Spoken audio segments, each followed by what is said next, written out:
Assalamualaikum warahmatullahi wabarakatuh. Bismillahirrahmanirrahim.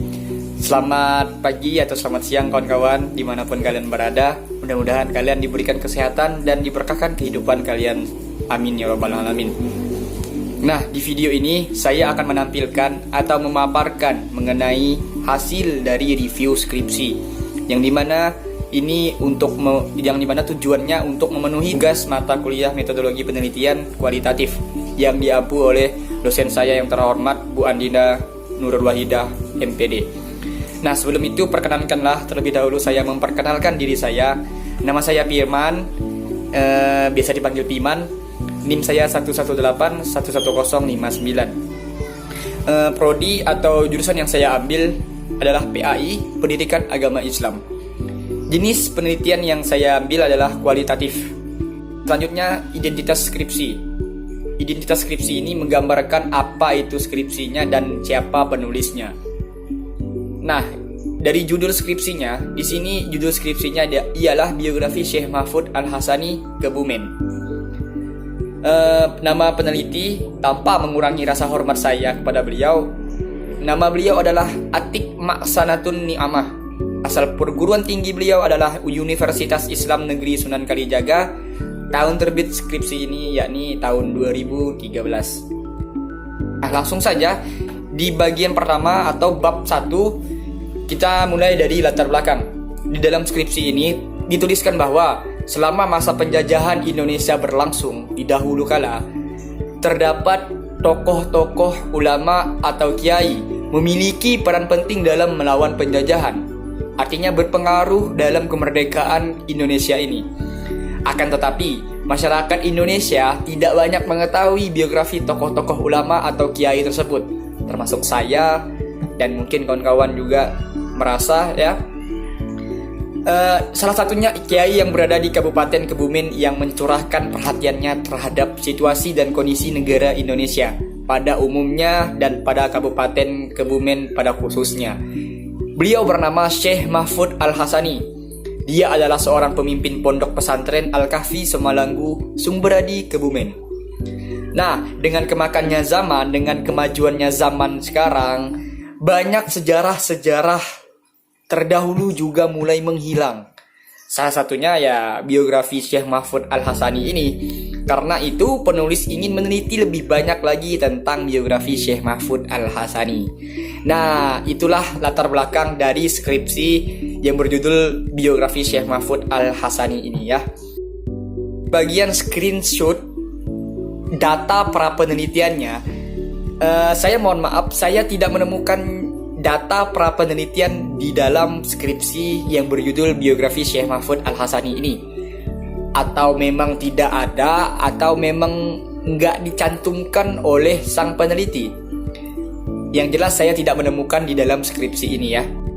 Nah, yang selanjutnya, tentu saja ketika kita ingin menulis sebuah skripsi, ingin mengolah data-data yang telah kita teliti, yang jelas kita mempunyai rumusan masalah dan tujuan dari apa yang ingin kita teliti. Di sini di dalam skripsi ini saya menemukan terdapat dua pertanyaan dan dua tujuan dari peneliti mengangkat judul biografi Syekh Mahfud Al-Hasani ini. Yang pertama adalah dua pertanyaan yang pertama adalah bagaimana latar belakang keluarga dan pendidikan Syekh Mahfud Al-Hasani. Yang kedua, bagaimana pemikiran dan aktivitas Syekh Mahfud Al-Hasani. Nah, tujuan dari penelitian ini adalah mendeskripsikan biografi Syekh Mahfud Al-Hasani termasuk latar belakang keluarga dan pendidikannya. Yang kedua, menelaah lebih dalam aktivitas Syekh Mahfud sejak lahir sampai wafatnya serta hasil karya Syekh Mahfud Al-Hasani. Nah, menurut saya pertanyaan dan tujuannya cukup sinkron dan relevan ya. Sudah baik. Dan sesuailah, peneliti membuat rumusan masalah yang sesuai dengan apa yang disampaikan dan diteliti dalam skripsi yang berjudul biografi Syekh Mahfud Al-Hasani Semalanggu, Kebumen. Nah, yang selanjutnya adalah manfaat penelitian. Tentu saja ketika kita ingin menulis sebuah karya tulis, tentu saja itu harus membawa manfaat, baik bagi kita sendiri sebagai penulis ataupun sebagai pembaca.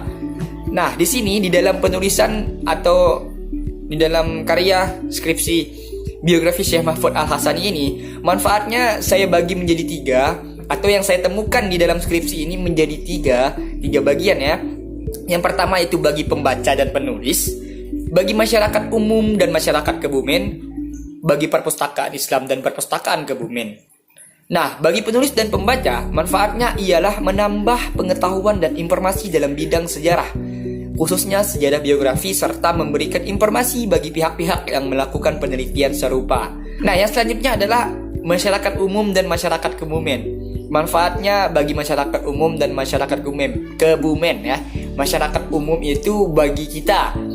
Nah, manfaatnya sebagai sumber informasi bagi masyarakat umum dan khusus.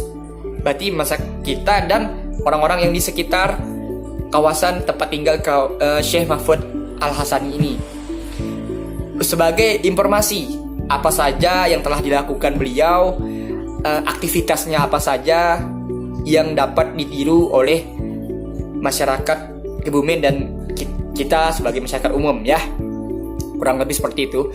Manfaat bagi perpustakaan Islam dan perpustakaan Kebumen ya.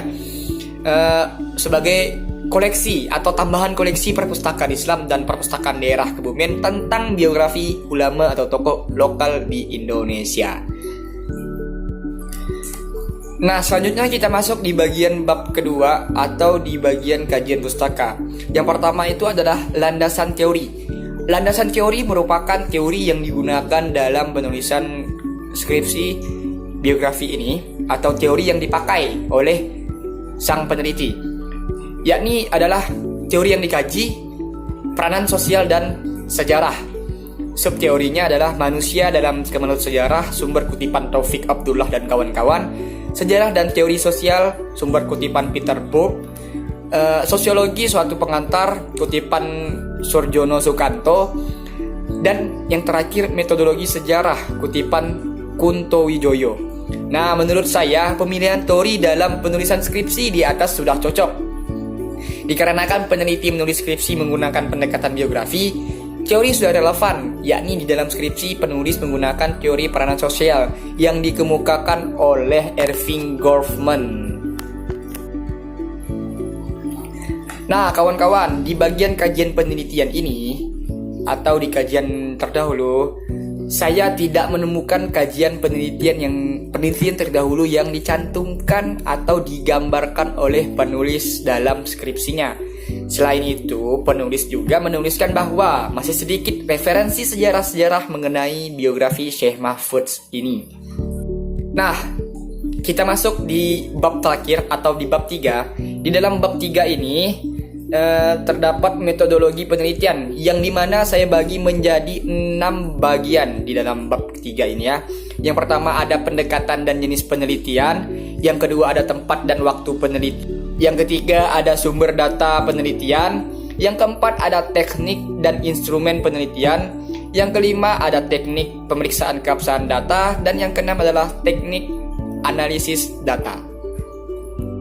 Nah, kita masuk di bagian pertama, yakni pendekatan dan jenis penelitian. Pendekatan penelitian yang digunakan adalah kualitatif, jenis penelitian adalah biografi. Nah, namun penulis menuliskan di dalam skripsinya bahwa penulis menggunakan pendekatan penelitian biografi. Mungkin ada kekhilafan sedikit dari penulis. Seharusnya jenisnya yang biografi bukan pendekatannya. Itu menurut saya ya. Nah, yang kedua yakni tempat dan waktu penelitian.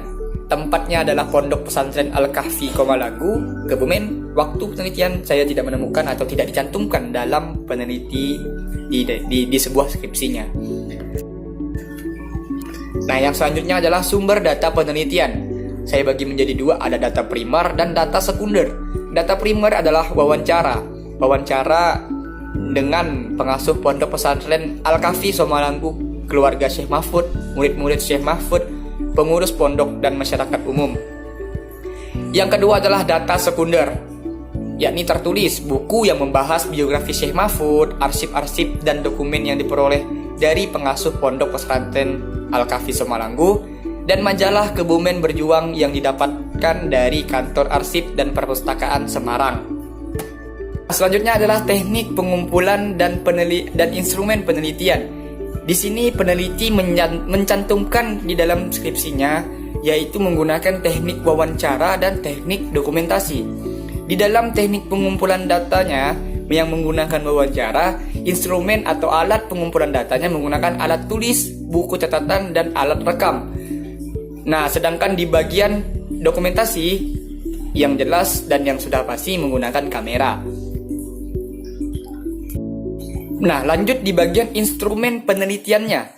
Ada pertanyaan penelitian, ada teknik pengumpulan data, dan instrumen pengumpulan datanya. Nah, kita lihat yang pertama, di pertanyaan yang pertama itu bagaimana latar belakang keluarga dan pendidikan Syekh Mahfud Al-Hassani. Teknik pengumpulan datanya adalah dengan mewawancarai pengasuh pondok serta murid-murid Syekh Mahfud.